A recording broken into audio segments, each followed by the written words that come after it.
Welcome to the deep dive. There's something truly magnetic about stories that mix myth, a bit of mystery, and, well, sometimes something genuinely terrifying. These aren't just campfire tales, they're often woven right into the heart of a culture. Today we're taking a journey, a deep dive into the Philippines. It's an archipelago just bursting with culture, incredible scenery, and yes, some seriously chilling folklore. We're going to focus on three legends that really stand out: the Aswang, the Sigbin, and the Balintawak. Our mission here is to explore where they came from, what they mean culturally, and maybe figure out what kernels of truth might be hidden inside. We're asking you, where does the myth stop and reality start? But before we really get into these amazing kind of spoopy stories, just a quick reminder, if you like what we do here, please check out Mind Expansion Daily. You'll find more deep dives and insights just like this one. And hey, if you're enjoying this, hit that like button, maybe subscribe. It really does help us keep bringing this kind of exploration to you. Okay, so the Philippines. Picture this incredible nation, hugely diverse, culturally beautiful, rich history. But just under the surface, there's this whole other world of folklore. Stories passed down, generation after generation, that still have the power to teach and maybe unnerve people a little. Oh, absolutely. The sheer scope of Filipino folklore is, well, it's remarkable. It's this incredibly rich tapestry. You've got centuries of influences layered on top of each other. There's the indigenous animism at the base, then Spanish Catholicism made a huge impact, plus elements from Chinese trade, even American culture. And think about it, over 7,000 islands, something like 175 different ethno-linguistic groups. It's just naturally you get this vast, fascinating array of supernatural stories, each with its own local spin. Wow, yeah. With all that diversity, what makes these specific legends, the Aswang, Sigbin, Balintawak, resonate so strongly across the board? How do they still connect with people's lives, even now? That's really the key question. Often these legends act as powerful cautionary tales. They're subtle ways of teaching values, ensuring safety. Things like, don't wander off alone at night, respect your elders, stick together as a community. Family unity is huge. And what really gives them weight, I think, is how they're tied to actual places. A spooky old house down the road, that ancient tree in the forest, maybe a site with a dark history from the war. That connection makes them feel, well, more real. Less like just a story. In fact, there was a survey in 2023 found something like 65% of Filipinos still believe in supernatural beings. So yeah, these tales definitely endure. Okay, let's unpack this a bit more and maybe start with the most infamous one, the Aswang. Hmm.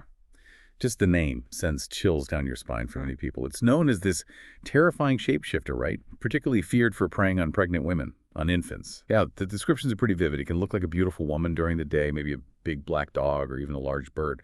Blends right into the community. But then, at night, it hunts. It's this disturbing mix of the everyday and the absolutely monstrous. Exactly. And its origins seem really tied to the Visayas region, especially the province of Capiz. It's sort of infamous for Aswang stories. Historically, you could theorize that the legend partly grew out of, well, the tragically high infant mortality rates back in pre-modern times. When you have so many unexplained deaths, especially of babies, attributing it to something supernatural, it offers a kind of explanation, maybe a way to cope. And we also can't ignore the colonial angle. The Spanish, back in the 16th century, they actively linked the Aswang figure to indigenous healers, the Babylons. It was a pretty clear strategy to demonize native beliefs and practices, push Catholicism. Right, right. And here's where it gets really interesting. Some of the specific details are just so unnerving, like the tick-tick sound it supposedly makes, and the fact that it gets quieter the closer it gets. I know. That's just psychologically terrifying. Yeah. And the whole long proboscis-like tongue thing feeding through rooftops, ugh. People do have ways to protect themselves, though, right? Things like garlic, salt, Lolita symbols, just Right. that Catholic influence again. Absolutely. Garlic and salt are classic protectors in folklore worldwide. But the religious icons definitely show that syncretism, that blending of beliefs. And what's fascinating is how these stories persist. Even now, in 2024, you see reports pop up on social media like X claiming Aswang sightings in places like Iloilo.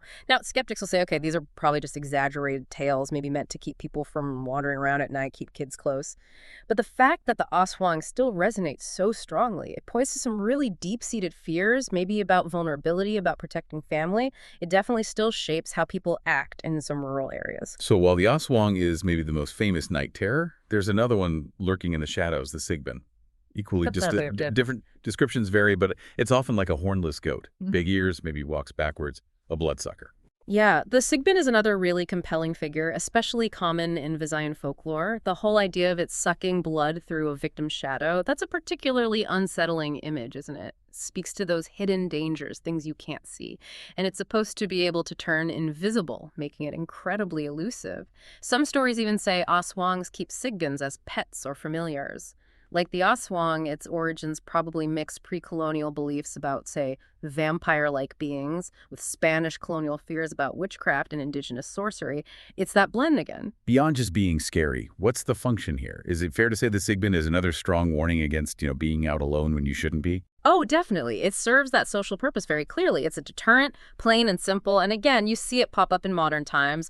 There was that viral YouTube video in 2023, claimed to show a Sigbin in Cebu, got 500,000 views. Experts pretty quickly said, look, that's probably just a civet cat or some other misidentified animal, but the interest it generated, that tells you something. A 2024 survey even showed 70% of people in rural areas had heard Sigbin stories from their grandparents or elders. So it's actively being passed down. Okay, rounding out our trio of terror, let's talk about the Balintawak. This one feels a bit less documented maybe, but still sounds incredibly chilling. The beautiful woman who lures men. That's right.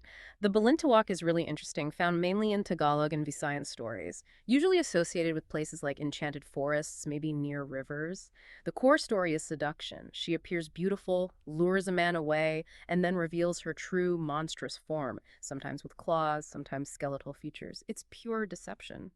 And unlike the Aswang, which might target families or infants, the Balintawak specifically goes after lone men. It taps into those societal anxieties about temptation, maybe infidelity, betrayal. Its origins are a bit murky, yeah. One theory is that it might be a distorted version of pre-colonial beliefs about powerful female nature spirits, the Diwatas. These were often revered, but Spanish missionaries might have demonized them, turning them into seductive, dangerous figures as part of that broader effort to suppress the old ways. So it sounds like the Balintawak isn't just a monster story, it's really a morality tale, isn't it? About staying on the right path, fidelity, being cautious about appearances. How tied is that to Filipino values? Very much so. It worked as a form of social instruction, reinforcing those norms.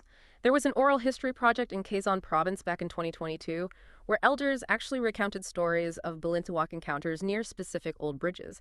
Again, no physical proof, of course, but it shows that local belief, that connection to place. The appeal of the Balintawak is that mix of beauty and absolute horror. It mirrors real-world fears about trust, about being deceived by something alluring. It's quite potent. So if we connect this all to the bigger picture, why do these specific stories stick around so powerfully? It really comes down to their deep ties to Philippine history and culture. The Aswang's prominence, especially in Cavite. Like we said, it probably has roots in those colonial efforts to stamp out indigenous healers by labeling them witches. Plus, think about those high infant mortality rates historically, up to 15% in some rural areas until the 20th century. That creates fertile ground for stories about baby-stealing monsters, right? It's a way to process tragedy. The Sigbin, with its blood-sucking traits, it definitely echoes Spanish-era fears about demons and vampires, which kind of merged with local beliefs. And the Balintawak, that seductive female figure turning monstrous. It really reflects how female power, perhaps revered pre-colonially, was often demonized after colonization, tying into gendered fears. That makes so much sense. It shows these weren't just idle tales. They had real, practical purposes. They worked as cautionary tales, didn't they? Discouraging risky behavior, wandering alone, neglecting your family duties. They helped reinforce community bonds, social expectations. I saw a study from 2024 suggesting that something like 80% of Filipino folklore actually emphasizes themes of family and social cohesion. Creatures like the Aswang become symbols of threats to those values. Exactly. And as we mentioned, tying them to real places, that specific abandoned house, that particular bridge, that forest, it just adds this layer of, well, plausibility. It grounds the supernatural right in your backyard, basically. Yeah. Makes it feel much more immediate, much more real for you as the listener, cementing its place in local thought. Okay, so for us listening now, trying to make sense of it all, Yeah. how do we navigate this? How do we separate the facts from the fiction in these legends that are so ingrained? Yeah. It is tricky because these stories have morphed over centuries. Lines get really blurry. The Aswang, for instance, could easily reflect historical anxieties about disease outbreaks. We have Spanish records from the 17th century mentioning witches being blamed for epidemics. or perhaps fear of social outsiders. The Sigbin's shadow-sucking, maybe that's a metaphor for unseen dangers like malaria, which was a huge issue in the Visayas for a long time, a threat looking just out of sight, and the Balintawak, the beautiful deceiver. It could easily stem from those older myths of nature spirits, the Diwatas, but twisted by colonial morality into something dangerous, a warning against female allure outside of approved structures. And then there's modern skepticism, of course. I saw a post on X recently, I think dated 2025, just dismissing Aswang sightings as superstition exported by fear. Right. It even mentioned alleged CIA tactics back in the 50s, staging fake vampire attacks to scare insurgents. A reminder that folklore can be manipulated. That's a valid point, and skepticism is important. But you have to balance that with the sheer persistence of belief. Remember that 2023 survey? 55% of rural Filipinos still avoid certain areas at night, specifically because they fear aswangs. So while there's no concrete physical evidence for these creatures, their cultural impact is undeniable. It's very real in how it affects people's lives, their behavior, their perceptions. Science can't just explain that away easily. Yeah, it's clear these are way more than just ghost stories. They really do seem to mirror the collective psyche of the Philippines. The Aswang tapping into fears of loss, especially around childbirth and family, the Sigbin warning about hidden dangers, things lurking unseen, and the Balintawak playing on those complex tensions around trust, temptation, morality. Precisely, and they're not just stuck in the past either. These tales are alive, thriving in modern culture. You see it in movies like the Aswang Chronicles films, which made, what, $10 million? Huge success. YouTube channels dedicated to Filipino folklore get millions of subscribers. They even evolve into urban legends. You hear stories now about Aswangs in Manila slums reflecting modern feels about crime, poverty, urban decay. And what's really powerful, I think, is how they still unite people. A 2024 poll found 70% of young Filipinos share these folklore stories with friends. It fosters this amazing sense of cultural pride, of shared heritage. So, wrapping this up, our deep dive has shown how these incredibly creepy, captivating legends, the Aswang, Sigbin, Balintawak, are this amazing mix of myth, history, cultural insight. They've been cautionary tales, ways to enforce social norms. They remain these vibrant reflections of Filipino values, fears, and history. Now, we really want to hear from you. What's your favorite Filipino legend? Or maybe there's a local legend from your own culture that fascinates you. Let us know in the comments below. Do you agree with our take on these stories? Maybe disagree. We want to know. And look, we're trying to connect with listeners everywhere, so please tell us where in the world you're listening from. It really helps us understand our reach. Also, if you found this deep dive interesting, if you appreciate us sharing this kind of information, maybe consider supporting the show. You can buy us a coffee. The link is right there in the description. Every little bit helps. Ultimately, these stories, whether they're rooted in some forgotten fact or just our deepest human fears, they remind us that the line between myth and reality, especially in a place like the Philippines, is often beautifully, wonderfully blurry. It keeps that curiosity, that cultural pride, alive. What truths will you decide to explore next?